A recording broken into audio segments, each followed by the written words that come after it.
Bienvenue sur Médias Horreur. Ici, nous explorons les recoins les plus sombres de l'horreur. Frisson garanti à chaque vidéo. Abonnez-vous pour plonger avec nous dans l'inconnu. 6e histoire. Titre : Le fantôme du vaisseau Mary Celeste. Au 19e siècle, le 4 décembre 1872, le vaisseau Mary Celeste, un brick goélette américain, fut découvert dérivant sans équipage au large des Açores. Le vaisseau, initialement baptisé l'Amazone, avait une histoire de voyage fructueux avant sa mystérieuse disparition.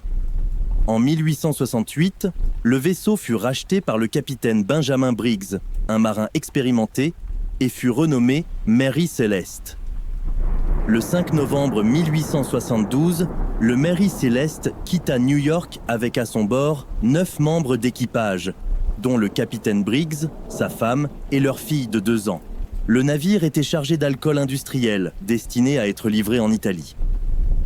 Un mois plus tard, un brick britannique, le Dei Gratia, aperçut le Mary Celeste, dérivant de manière inquiétante à environ 400 000 marins à l'est des Açores. L'équipage du Dei Gratia décida d'inspecter le navire apparemment abandonné. À leur arrivée à bord, ils découvrirent que le Mary Celeste était en bon état, avec une cargaison intacte.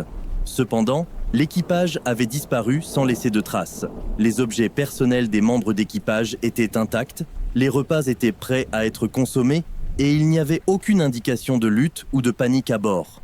Le bateau était en parfait état de navigation, avec toutes ses voiles partiellement réglées, suggérant qu'il avait été abandonné en toute hâte. Les logbooks, les cartes marines et le chronomètre du capitaine avaient disparu, laissant derrière eux un mystère insoluble. Les enquêteurs écartèrent rapidement l'idée d'une attaque de pirates ou d'une mutinerie, car rien n'indiquait une telle lutte. La théorie d'une catastrophe naturelle, comme une explosion due aux vapeurs d'alcool, fut également écartée, car les fûts d'alcool étaient intacts. Le mystère du Mary Celeste persiste encore aujourd'hui. Plusieurs hypothèses ont été avancées, allant de l'attaque de créatures marines à des phénomènes paranormaux. Certains pensent même à une conspiration ou à une fraude d'assurance, bien que ces théories manquent de preuves solides.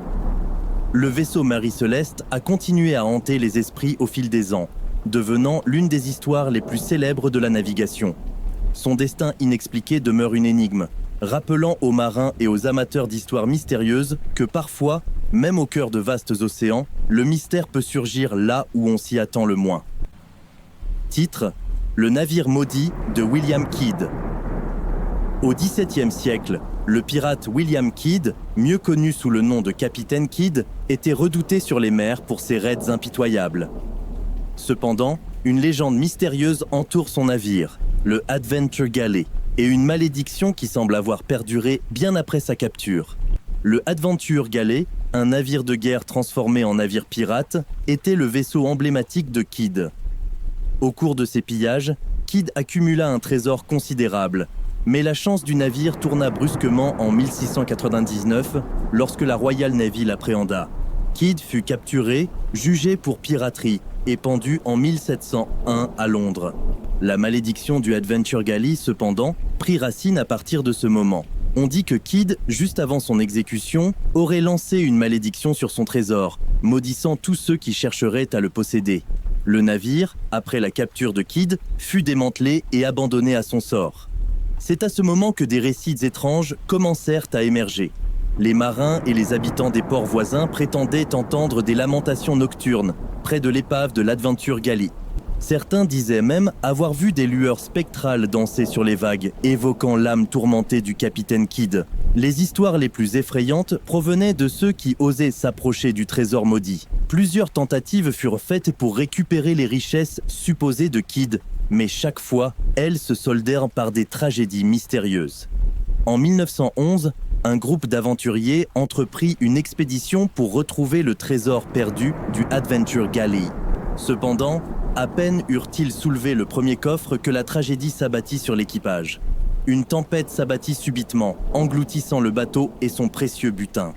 Les malheurs persistèrent à chaque tentative de récupération du trésor. Des incidents inexpliqués, des naufrages et des disparitions marquèrent ces expéditions maudites. Les histoires de revenants, de visions de l'équipage fantôme du Adventure Galley et de murmures lugubres hantant les rives se multiplièrent. Aujourd'hui, l'histoire du trésor maudit du capitaine Kidd et de son Adventure Galley continue d'alimenter les spéculations et les superstitions. Certains aventuriers intrépides, tentés par la promesse de richesse, bravent encore les mers hantées par la légende du pirate, ignorant les avertissements des anciens marins qui murmurent que certains trésors devraient rester enfouis dans les abysses mystérieuses de l'océan. Titre : Le fantôme du Black Pearl. Au XVIIIe siècle, au cœur de l'âge d'or de la piraterie, le Black Pearl était un navire redouté, voguant sous le commandement du capitaine Hector Barbossa. Cette histoire mystérieuse prend place dans les eaux troubles des Caraïbes, où le surnaturel et l'horreur se sont entrelacés avec la vie des pirates. Le Black Pearl, un majestueux navire pirate à la coque noire et aux voiles ténébreuses, était réputé pour sa vélocité et son équipage féroce. Barbossa et son équipage, avides de richesses, cherchaient constamment de nouveaux trésors à piller et de nouveaux territoires à conquérir. En 1729, lors d'une expédition en mer, le Black Pearl s'aventura dans des eaux mystérieuses, attiré par des rumeurs de trésors légendaires. Cependant, cette quête a conduit l'équipage dans une tempête dévastatrice, déchaînée par des forces surnaturelles. Après avoir survécu à la tempête, l'équipage du Black Pearl découvrit que leur navire avait été maudit. Les membres d'équipage, une fois solidement charnus, étaient transformés en des êtres squelettiques dès qu'ils touchèrent le sol. La malédiction était le résultat de leur tentative de voler une idole sacrée sur une île isolée, dérangeant les esprits vengeurs qui la protégeaient. Le capitaine Barbossa, devenu immortel mais privé des plaisirs de la vie, chercha désespérément à rompre la malédiction. Selon une ancienne prophétie, seul le sang d'une personne maudite pouvait briser le sort. Des décennies plus tard, un jeune marin du nom de Will Turner se retrouva impliqué dans cette malédiction. La fille du gouverneur, Elizabeth Swan, portait le médaillon maudit du Black Pearl, et le sang maudit coulait dans ses veines. L'histoire prit une tournure tragique lorsque le Black Pearl attaqua Port-Royal, cherchant à retrouver Elizabeth. La confrontation entre Will Turner et le capitaine Barbossa atteignit son apogée, avec des combats époustouflants sur les vagues hantées par le surnaturel. Finalement, le sang de Will Turner fut versé sur le médaillon, brisant la malédiction qui pesait sur le Black Pearl. L'équipage retrouva sa chair, mais Barbossa, qui avait goûté à la vengeance, fut mortellement blessé. L'histoire du Black Pearl, mêlant aventure, malédiction et surnaturel, est devenue une légende maritime. Certains prétendent que, même aujourd'hui, lorsque la brume s'élève au clair de lune dans les Caraïbes, on peut apercevoir le Black Pearl naviguant entre les mondes, perpétuellement lié à la mer et à la malédiction qui a marqué son histoire tumultueuse. 9e histoire. Titre : Le spectre du Hollandais volant. Au XVIIe siècle, les océans étaient le terrain de jeu des pirates et des navires de guerre, mais aucun n'était aussi redouté que le Hollandais volant. L'histoire mystérieuse de ce navire fantôme hante les légendes maritimes depuis des siècles. Le Hollandais volant était initialement un navire marchand néerlandais, sous le commandement du capitaine Willem van der Decken. En 1641, alors que le navire traversait le cap de Bonne-Espérance, une violente tempête s'abattit sur eux. Le capitaine, obstiné et désireux de montrer sa bravoure, refusa de faire demi-tour malgré les supplications de son équipage. La légende raconte que le capitaine, enragé contre les forces de la nature, aurait proféré des blasphèmes contre Dieu, scellant ainsi le destin du Hollandais volant. La tempête s'aggrava et le navire sombra avec tout son équipage. Cependant, la légende ne s'arrête pas là. On dit que le Hollandais volant a été condamné à errer éternellement sur les océans, incapable de trouver le repos. Le navire maudit apparaît souvent comme un vaisseau spectral, naviguant à travers les brumes éternelles, les voiles déchirées par le vent fantomatique. Les marins superstitieux affirment avoir aperçu le Hollandais volant lors de tempêtes particulièrement violentes. Ces lumières spectrales illuminent l'obscurité et le bruit de ses canons résonne dans le vent. Les témoins rapportent également avoir entendu des lamentations désespérées s'échapper du navire fantôme. Une des rencontres les plus célèbres avec le Hollandais volant est survenue au début du XIXe siècle. Le capitaine King George voulut mettre fin à la malédiction et offrit son navire en mariage à la fille du capitaine Van der Decken, condamné à bord du Hollandais volant. Cependant, la malédiction persista et le Hollandais volant continua son errance. Des récits ultérieurs font état de rencontres similaires, avec des navires tentant en vain d'échapper à l'emprise du Hollandais volant. Certains marins prétendent que le simple fait de voir le navire fantôme est un présage de malheur, signifiant que le spectateur est condamné à une destinée funeste. Aujourd'hui, la légende du Hollandais volant persiste, rappelant aux marins que défier les éléments peut conduire à une éternité d'errance sur les océans, avec pour seule compagnie le spectre d'un navire maudit qui cherche désespérément un port qui lui est refusé. Titre : Les ombres de l'Octavius. Au début du 19e siècle, la mer était le théâtre de nombreux récits effrayants, mais aucun n'était aussi sinistre que celui de l'Octavius, un navire mystérieusement abandonné découvert dérivant dans les eaux glacées de l'Arctique en 1775. L'Octavius, un navire de commerce britannique, était parti de Londres en 1761 pour un voyage commercial en direction de la Chine. Cependant, le navire ne revint jamais et il fut présumé perdu en mer avec tout son équipage.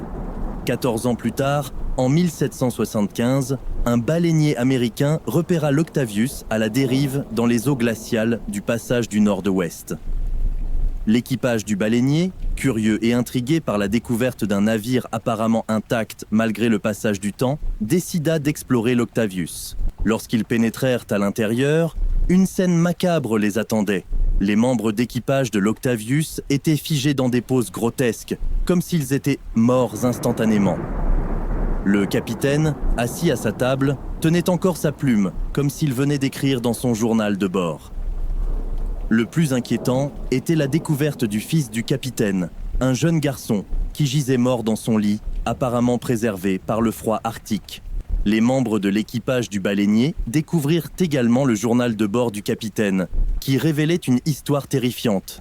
Selon le journal, l'Octavius avait réussi à naviguer avec succès jusqu'à la mer de Bering, mais en tentant de revenir par le passage du nord-ouest, le navire avait été piégé par les glaces. Le capitaine écrivit que l'équipage, désespéré et mourant de froid, avait tenté de rejoindre la côte à pied. Ce qui rendit l'histoire encore plus étrange, c'est que le capitaine mentionna que le navire était le 11 novembre 1762, soit 13 ans avant sa découverte. Il expliqua qu'ils avaient été pris dans une tempête si violente qu'ils avaient dérivé dans les eaux arctiques, restant gelés dans le temps depuis. Lorsque l'équipage du baleinier quitta l'Octavius, ils prirent avec eux le journal du capitaine comme témoignage de cette histoire sinistre. Cependant, le destin du navire mystérieux ne s'arrêta pas là. On dit que l'Octavius continue de naviguer dans les eaux glaciales, apparaissant parfois aux marins courageux qui osent s'aventurer dans les régions les plus reculées de l'Arctique. Certains prétendent même avoir vu les ombres figées des membres d'équipage à travers les hublots gelés. Un rappel glaçant de la tragédie qui a frappé le navire perdu dans le temps. Histoire d'horreur. L'étranger éternel. Au cœur du désert du Nevada, où le sable infini semblait tout engloutir, se trouvait un secret sombre et indicible. La zone 51. C'est là qu'une expérience extraterrestre a mal tourné, libérant dans la nuit un être d'une autre réalité. Une silhouette insaisissable aux yeux luminescents, désormais connu sous le nom de l'étranger éternel. Échappé des entrailles secrètes de la zone 51, l'étranger éternel n'était pas un simple fugitif. Son existence transcendantale se manifestait dans les nuances du crépuscule, une ombre mouvante émergeant des profondeurs de l'inconnu. Les agents, perplexes, observent les caméras de surveillance capturer des images spectrales de l'évasion. Au fur et à mesure que l'étranger éternel se déplaçait dans le désert, une atmosphère éthérée l'accompagnait. Des murmures indistincts, des chuchotements cosmiques s'élevaient dans le sillage de son passage. Les observateurs lointains racontaient que le ciel lui-même semblait pince sous la volonté de cette entité échappée. Les habitants des petites villes voisines étaient les premiers à ressentir l'influence de l'étranger éternel. Des rêves étranges, des visions troublantes les plongeaient dans un état de crainte perpétuelle. Certains affirmaient que l'étrange silhouette se matérialisait dans leurs cauchemars, une présence indéfinissable qui hantait leurs pensées les plus profondes. Les équipes de recherche, envoyées par la zone 51 pour récupérer leur échappée extraterrestre, ne revenaient jamais tout à fait les mêmes. Certains étaient retrouvés dans un état catatonique, répétant des phrases sans signification, tandis que d'autres disparaissaient mystérieusement, absorbés par l'étranger éternel. L'étranger éternel n'était pas simplement une créature évadée, mais une force insatiable qui transcendait notre compréhension du temps et de l'espace. Les précieux nocturnes résonnaient de son influence, transformant le désert en un théâtre de l'indicible, où la frontière entre réalité et cauchemar s'estompait. Alors que la légende de l'étranger éternel grandissait, les habitants se retrouvaient pris au piège, entre la fascination et la terreur. Certains se lancent dans des quêtes obsessionnelles pour le trouver, espérant percer les mystères cosmiques qu'il portait. D'autres, effrayés par les récits de ceux qui avaient osé s'approcher, barricadèrent leurs portes, redoutant que l'étranger éternel puisse se glisser dans leur vie. Le désert du Nevada, autrefois un paysage désolé, était devenu le terrain de jeu de l'inconnu. Là où l'ombre de l'étranger éternel persistait, insaisissable, dans les tréfonds du désert infini, portant avec elle la promesse de révéler des vérités cosmiques indicibles, ou de sous-marines, ceux qui s'en approchaient dans une obscurité éternelle. Deuxième, histoire d'horreur réelle, la légende du château de Houska. Au cœur de la forêt de Bohême, en République tchèque, se dresse le mystérieux château de Houska. Construit au XIIe siècle, ce château gothique n'est pas seulement une relique historique, mais aussi le gardien d'une légende ancienne qui glace le sang de ceux qui l'entendent. La légende raconte qu'à l'emplacement du château, il y avait un trou béant considéré comme l'ouverture de l'enfer lui-même. Des témoins prétendent que des créatures démoniaques émergèrent de cette fosse, terrorisant la campagne environnante. Les villageois étaient incapables de cultiver la terre à proximité du château, car on croyait que les récoltes étaient empoisonnées par les âmes maléfiques émanant de cette faille infernale. La terreur était si grande que personne n'osait s'approcher du château, mais le seigneur local, Ctirad, décidait de résoudre le problème. Il ordonna la construction du château de Houska directement au-dessus du trou, érigeant ainsi une structure qui, selon lui, agirait comme une barrière entre le monde des hommes et les horreurs de l'enfer. Lors de la construction du château, Ctirad aurait offert une récompense généreuse à tout prisonnier condamné à mort qui acceptait de descendre dans le trou pour en explorer les profondeurs. Après quelques jours, le prisonnier remonta en hurlant de terreur et son visage était devenu blême. Il affirmait avoir passé des semaines à parcourir des paysages infernaux, croisant des créatures indescriptibles et des âmes tourmentées. Des années plus tard, des ouvriers qui rénovaient le château découvraient des ossements humains dans les murs, comme si des corps avaient été utilisés comme matériaux de construction. La découverte macabre a renforcé la croyance que le château de Houska avait été établi pour sceller l'entrée de l'enfer. Au fil des siècles, le château a accumulé un lourd passé paranormal. Aujourd'hui, le château de Houska est devenu une attraction touristique, mais son histoire sombre et ses mystères non résolus continuent à hanter ses couloirs et à alimenter les cauchemars de ceux qui osent pénétrer dans son enceinte. La légende du château de Houska demeure un rappel sinistre que parfois, même les murs d'un château ne suffisent pas à contenir les horreurs qui résident en dessous. Troisième histoire paranormale réelle en Thaïlande, le fantôme de Mae Nak. L'histoire que je vais vous raconter est une légende bien connue en Thaïlande, une histoire de fantôme qui a perduré à travers les générations. C'est l'histoire du fantôme de Mae Nak. L'intrigue se déroule au XIXe siècle, dans le quartier de Phra Kanong à Bangkok. Un jeune soldat du nom de Mak rentre chez lui après avoir combattu vaillamment dans la guerre. Sa femme, Mae Nak, l'attendait patiemment dans leur petite maison. Le couple était profondément amoureux et leur bonheur était palpable. Cependant, le bonheur fut éphémère. Pendant l'absence de Mak, Mae Nak tomba gravement malade en donnant naissance à leur enfant. Elle ne survécut pas à l'accouchement, laissant Mak seul et inconsolable. Pourtant, l'amour de Mae Nak pour son mari était si fort qu'elle ne put se résoudre à partir pour l'au-delà. Son esprit est resté attaché à leur maison, incapable de passer de l'autre côté. Mae Nak, dans l'au-delà, était convaincue que son mari était toujours en vie. À son retour, Mak fut ravi de retrouver sa femme et son enfant en bonne santé. Il semblait inconscient de la réalité de la mort de Mae Nak. Les voisins, qui connaissaient la triste vérité, n'osaient pas briser l'illusion de Mak. Cependant, des choses étranges commencèrent à se produire. Les voisins commencèrent à remarquer des phénomènes inexplicables, des objets déplacés, des pleurs de bébés la nuit et des apparitions fantomatiques dans la maison de Mac et Maynak. Certains résidents courageux commencèrent à enquêter sur ces phénomènes, découvrant finalement la vérité sur la situation. Ils révélèrent à Mac que Maynak était décédé et que l'entité qui partageait sa maison avec lui était un fantôme. Terrifié, Mac tenta de fuir, mais l'amour de Maynak était trop fort. Elle le poursuivit partout. Des moines furent appelés pour exorciser l'esprit, mais même les rituels les plus puissants semblaient inefficaces contre l'amour persistant de Maynak. Finalement, un moine célèbre, Somdet To, fut appelé à la rescousse. Il utilisa un sort puissant pour emprisonner l'esprit de Maynak dans un jarre en argile, mettant ainsi fin à ses apparitions.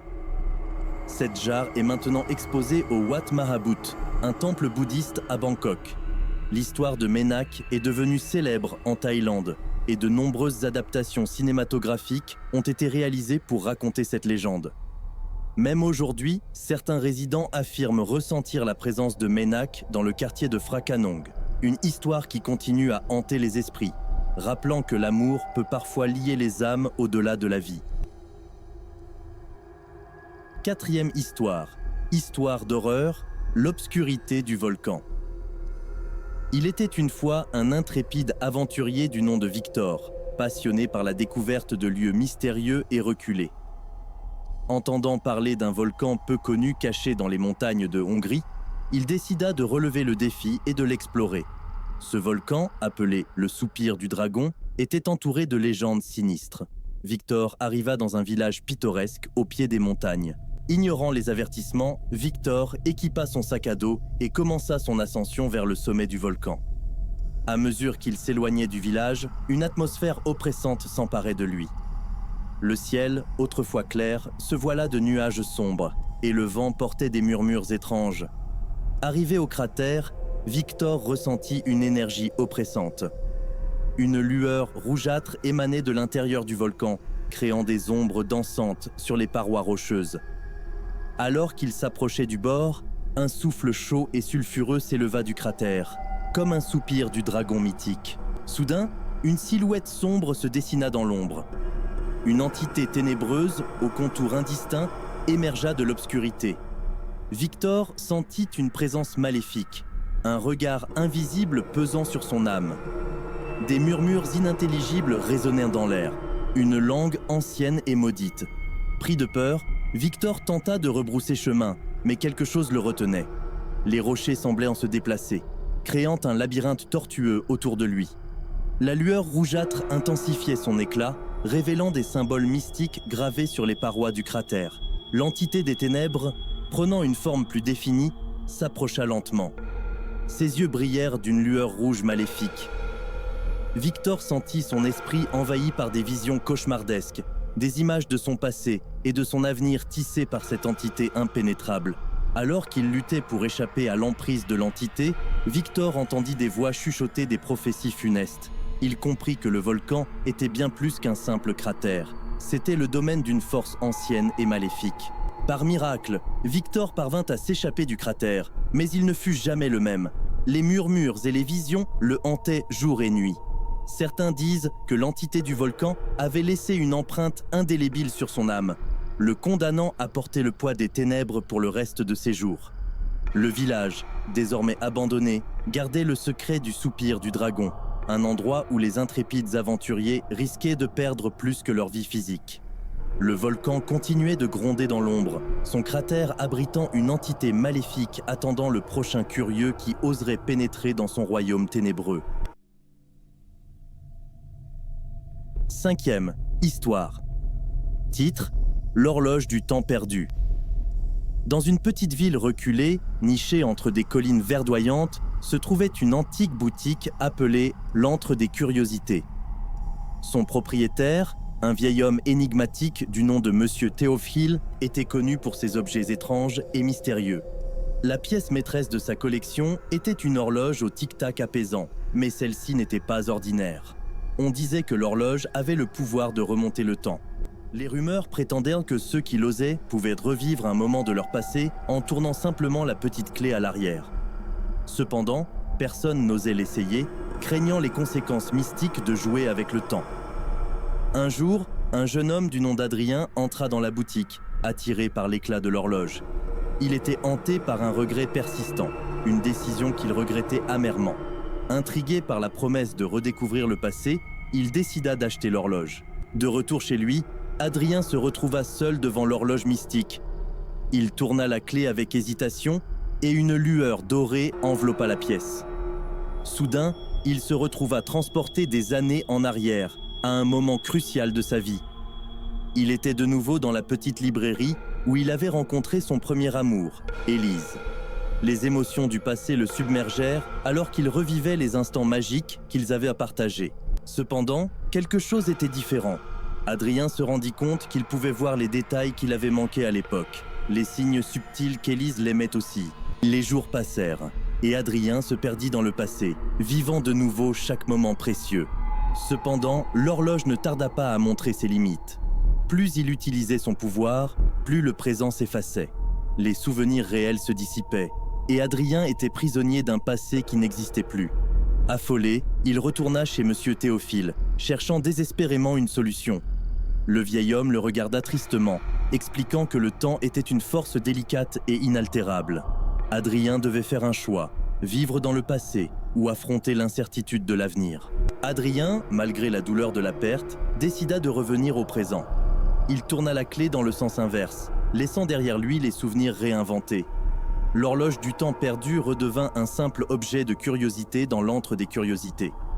Adrien apprit la leçon que parfois, les regrets faisaient partie intégrante de la vie.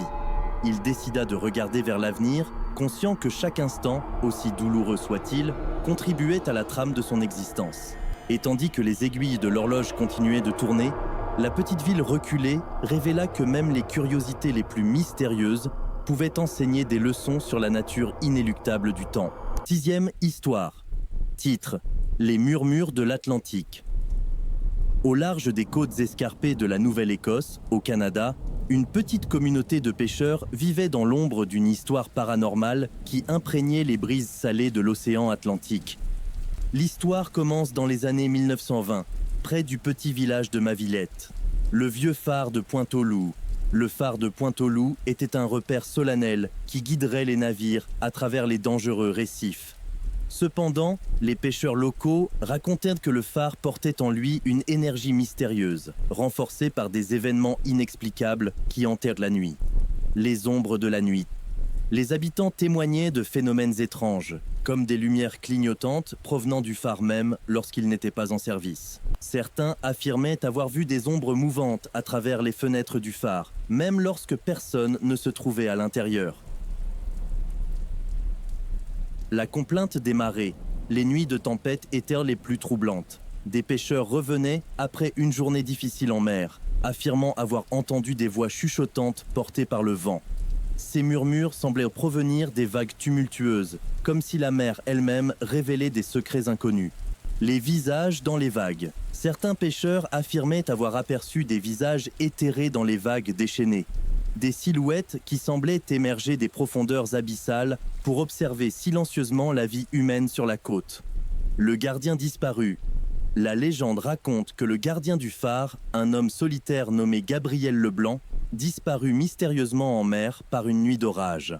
Certains affirmaient avoir vu son fantôme sur les rochers, scrutant l'horizon comme s'il veillait toujours sur le phare qui l'avait servi de son vivant. Les cérémonies oubliées. Des rumeurs circulaient selon lesquelles Gabriel Leblanc avait été initié à des cérémonies mystiques par les esprits de la mer. Certains soirs de pleine lune, les pêcheurs prétendaient avoir vu des lueurs étranges près du phare, comme si d'anciennes cérémonies se déroulaient dans l'ombre de la nuit. Les héritiers du mystère. Aujourd'hui, le phare de Pointe-aux-Loups reste un lieu chargé d'énergie mystique.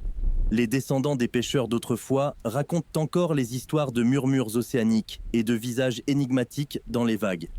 La mer, avec ses mystères insondables, continue de chuchoter les secrets du vieux phare aux générations qui écoutent attentivement les murmures de l'Atlantique. 7e histoire. Titre : Les ombres des canaux de Venise. Venise, la ville des canaux romantiques et des ruelles pittoresques, cache également des mystères paranormaux qui se mêlent à l'intrigue envoûtante de ces vieux quartiers. La maudite peste noire. Au XIVe siècle, Venise fut frappée par la peste noire, une épidémie dévastatrice qui faucha des milliers de vies. On raconte que les canaux vénitiens portent encore l'empreinte de cette tragédie, avec des âmes errantes cherchant la paix éternelle. Les gondoles fantômes, les gondoles silencieuses glissant sur les canaux créent une scène féerique de jour, mais la nuit révèle une toute autre histoire. Des témoins rapportent avoir vu des gondoles se déplacer mystérieusement sans gondolier, comme si les esprits de marins disparus les guidèrent à travers les eaux calmes. La Dame Blanche de Cadario, le palais gothique de Cadario, réputé pour sa beauté, a également une réputation sombre. On dit qu'une dame blanche hante ses couloirs, pleurant la perte de son amour. Certains prétendent que sa présence est annonciatrice de malheur pour ceux qui résident dans le palais. Le théâtre La Fénice, le célèbre théâtre La Fénice, a été détruit par le feu plusieurs fois au cours de son histoire. On dit que les spectres des artistes et des mélomanes décédés continuent d'applaudir dans l'obscurité, perpétuant l'esprit vibrant du lieu. Le pont des Soupirs. Le pont des Soupirs, connu pour relier le palais des Doges aux prisons, doit son nom aux soupirs des condamnés traversant ces arches vers leur destin funeste. Des visiteurs rapportent avoir ressenti une atmosphère oppressante et entendu des murmures à peine audibles le long du pont. Les lumières de la lagune. Certains soirs, des pêcheurs et des résidents affirment avoir vu des lumières étranges dans la lagune. Ces phénomènes lumineux, parfois appelés le Luci della Laguna, sont attribués à des esprits aquatiques ou à des anges gardiens veillant sur la ville.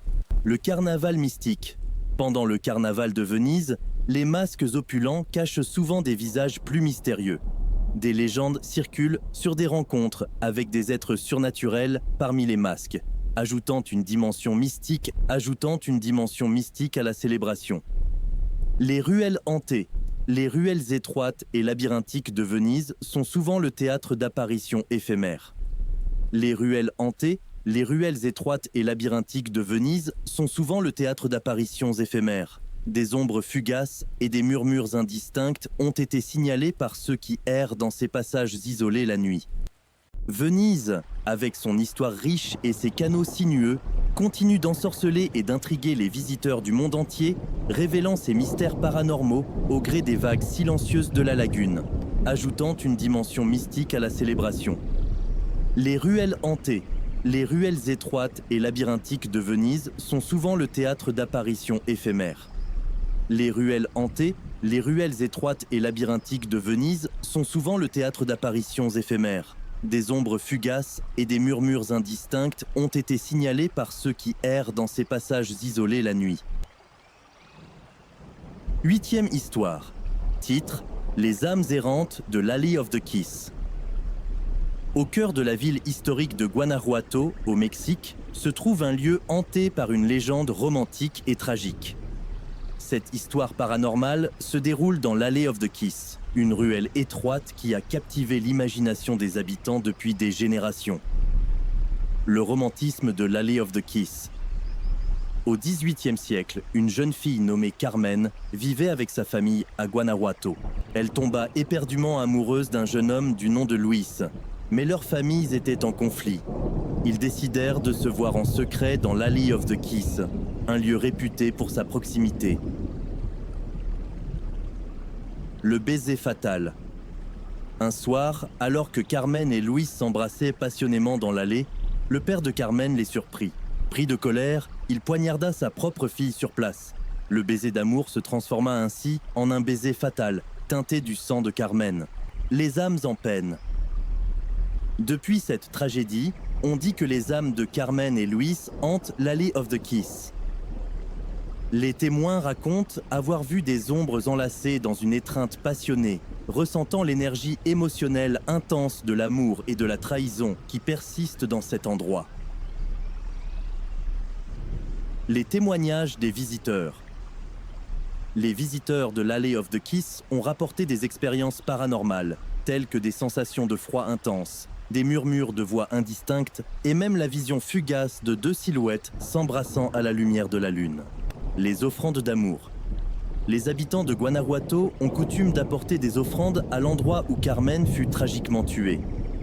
Des bougies, Des fleurs et des photographies sont déposées en hommage à l'amour interrompu de Carmen et Luis, créant un hôtel éphémère dans la ruelle. Les nuances de la nuit. Certains affirment que l'énergie de l'Alley of the Kiss varie selon l'heure de la journée. La nuit, lorsque la ruelle est baignée dans l'obscurité, l'atmosphère devient particulièrement chargée, les visiteurs ressentant l'histoire tragique qui plane dans l'air. Le spectacle de l'amour éternel. L'Alley of the Kiss continue d'être un lieu où l'amour et la tragédie se mêlent, créant un récit paranormal unique dans le tissu même de l'histoire de Guanajuato. Les âmes errantes de Carmen et Luis restent là, captives dans leur étreinte immuable, rappelant aux visiteurs que l'amour peut transcender même la mort. 9e histoire, titre « Le crépuscule des souvenirs ». Au cœur d'une petite ville, une journée sombre s'amorça sans préavis. Le ciel, autrefois bleu et serein, se couvrit soudain de nuages noirs, obscurcissant la lumière du jour. Les habitants de Gravenwood sentaient une tension dans l'air, une présence mystérieuse qui planait au-dessus d'eux. Les ténèbres prématurées. La journée débuta comme n'importe quelle autre, mais à mesure que le soleil déclinait dans le ciel obscurci, une obscurité étrange envahit les rues. Les lampadaires s'allumèrent prématurément, jetant des ombres déformées qui semblaient s'étendre bien au-delà de leur portée habituelle. Le sentiment d'inquiétude. Les habitants de Gravenwood ressentaient un sentiment d'inquiétude croissant. Les animaux erraient nerveusement dans les rues désertes, et le vent soufflait des murmures indistincts. Les fenêtres des maisons étaient fermées avec précaution, les rideaux tirés pour éloigner l'obscurie. La ville abandonnée. Alors que la nuit tombait prématurément, les rues semblaient se vider de toute vie. Les habitants, gagnés par une étrange apathie, restaient enfermés chez eux, évitant tout contact avec le monde extérieur plongé dans l'ombre. Les portes de la mémoire. Au centre de Gravenwood se trouvait un antique manoir, les portes de la mémoire. On disait que ces portes détenaient le pouvoir de révéler les souvenirs enfouis. Curieux, un groupe de jeunes décida d'explorer le manoir, espérant percer les mystères de cette journée sombre. Les souvenirs éveillés. À l'intérieur, les portes de la mémoire s'ouvrirent lentement, libérant une énergie mystique qui enveloppa le groupe. Ils furent transportés dans un passé troublant, revivant des souvenirs d'événements oubliés, de peurs enfantines et de secrets longtemps cachés. Le crépuscule des fantômes. Au fur et à mesure que le groupe explorait les méandres de leur propre mémoire, des ombres du passé commencèrent à les hanter. Des figures spectrales de personnes jadis aimées, des moments de regret et de honte, tout prenait vie dans cette étrange demeure. L'évasion impossible. Pris au piège entre les souvenirs et la réalité, le groupe lutta pour retrouver le chemin de la sortie. Les portes de la mémoire se refermèrent brusquement derrière eux, les condamnant à errer éternellement dans le crépuscule des souvenirs. Le silence éternel. Au matin suivant, Gravenwood retrouva une apparence normale. Les nuages sombres se dissipèrent, mais le groupe demeura introuvable. Les portes de la mémoire restaient fermées, gardant jalousement les secrets de cette journée sombre et des souvenirs qui hantaient à jamais les ruelles silencieuses de la petite ville. 10e histoire. Titre : Le manoir de la frontière. Au cœur des vastes plaines texanes, il existe un manoir délabré, autrefois majestueux, maintenant plongé dans l'ombre de son passé. Ce manoir, connu sous le nom de La Frontière, cache des secrets sombres et une histoire vraie qui hante les mémoires des habitants du Texas. Les origines mystérieuses. Construit au milieu du 19e siècle, La Frontière était à l'origine la résidence d'une famille de planteurs prospères. Cependant, des rumeurs persistaient sur les méthodes brutales employées pour maintenir leur richesse, suscitant des suspicions dans la communauté locale. L'épidémie mortelle, au cours des années suivantes, une épidémie de fièvre jaune frappa la région, décimant la famille du manoir. On dit que les cris des mourants résonnent toujours dans les couloirs délabrés, ajoutant une note de désespoir à l'atmosphère déjà lugubre. La révolte des travailleurs. Les travailleurs agricoles, exploités et maltraités, se rebellèrent contre les propriétaires du manoir. La Frontière devint le théâtre d'une violente émeute, marquée par des affrontements brutaux. Certains prétendent que les esprits des opprimés errent encore, cherchant justice pour les injustices subies. La malédiction de la frontière. Après la révolte, le manoir fut abandonné, condamné à se dégrader lentement sous le poids de la malédiction qui semblait le hanter. Des témoins racontent avoir vu des silhouettes fantomatiques à travers les fenêtres brisées, évoquant le souvenir des âmes perdues. Les rencontres surnaturelles, des explorateurs téméraires ont rapporté des expériences paranormales lors de visites nocturnes. Des voix chuchotantes, des apparitions fugaces et des phénomènes inexpliqués ont été témoignés, alimentant la réputation du manoir comme l'un des endroits les plus hantés du Texas. Les tentatives de restauration. Au fil des décennies, plusieurs tentatives de restauration ont été lancées, mais chaque effort a été voué à l'échec. Des incidents étranges, des accidents mystérieux et des phénomènes surnaturels ont contrecarré toutes les initiatives visant à réhabiliter la frontière. Le manoir oublié. Aujourd'hui, la frontière demeure un lieu oublié au cœur du Texas. Les résidents locaux évitent ses environs, craignant la malédiction qui semble persister.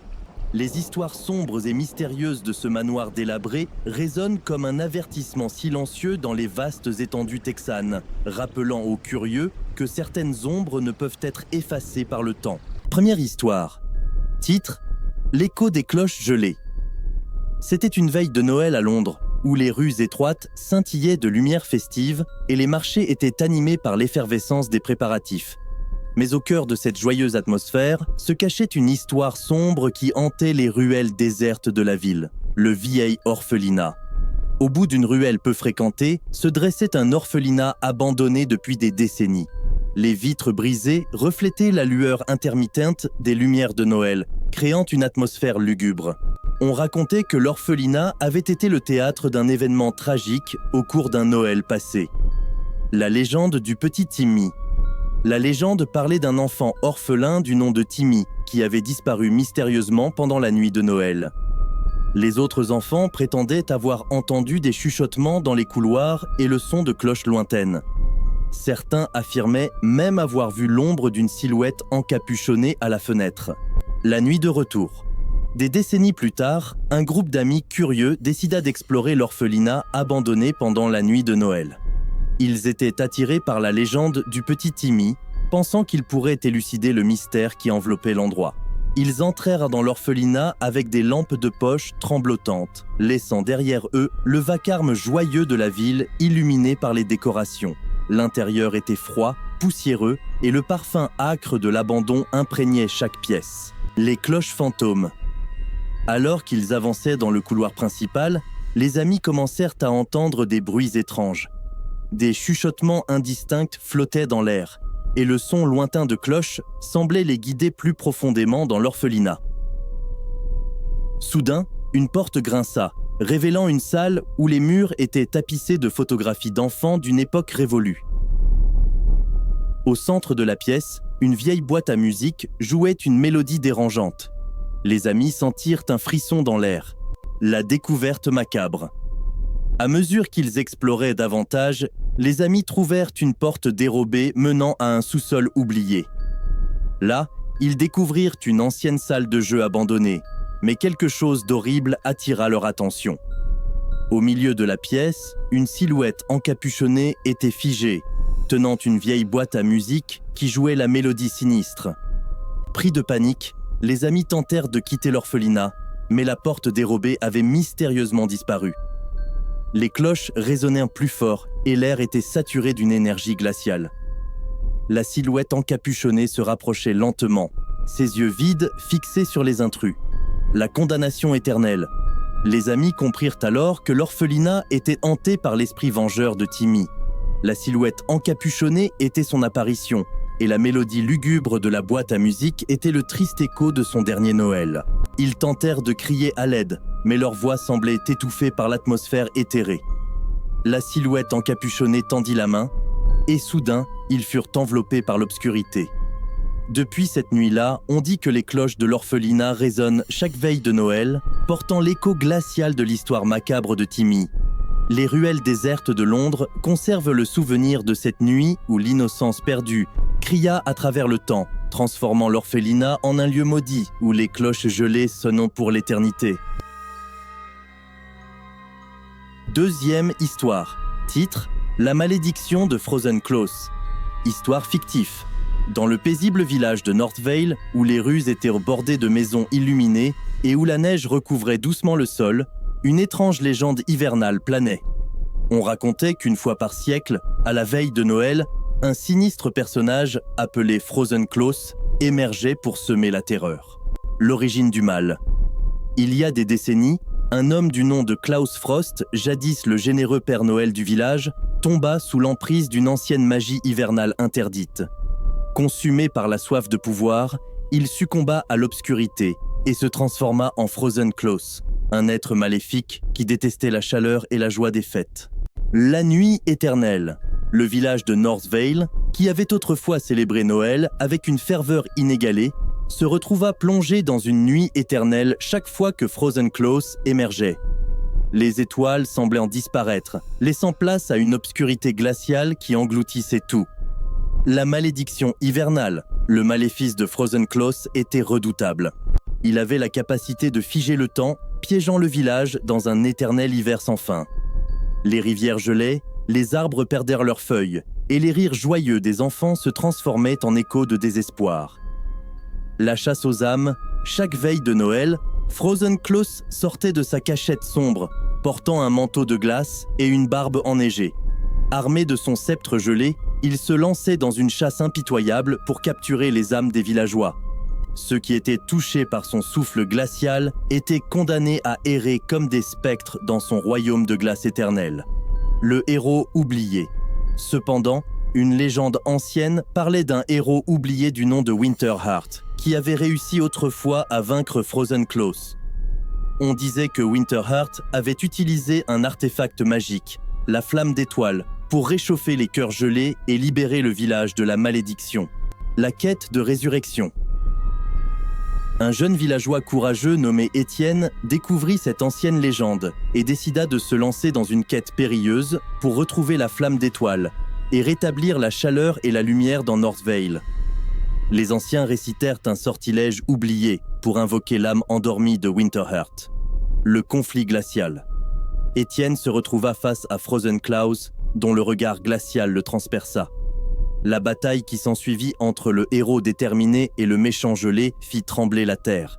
Étienne utilisa la flamme d'étoile pour contrer la magie glaciaire de Frozen Close, réveillant le village de sa torpeur hivernale. Le triomphe du choqueur. Lorsque la flamme d'étoile s'illumina, le cœur de Frozen Close se ramollit. Les ténèbres qui l'avaient englouti se dissipèrent, et le village retrouva sa joie perdue depuis tant d'années. Les rayons du soleil percèrent les nuages, faisant fondre la glace qui enveloppait Northvale. L'hiver oublié, la légende de Frozen Close se transforma en un conte du passé, une histoire que les villageois se racontaient au coin du feu pendant les nuits d'hiver.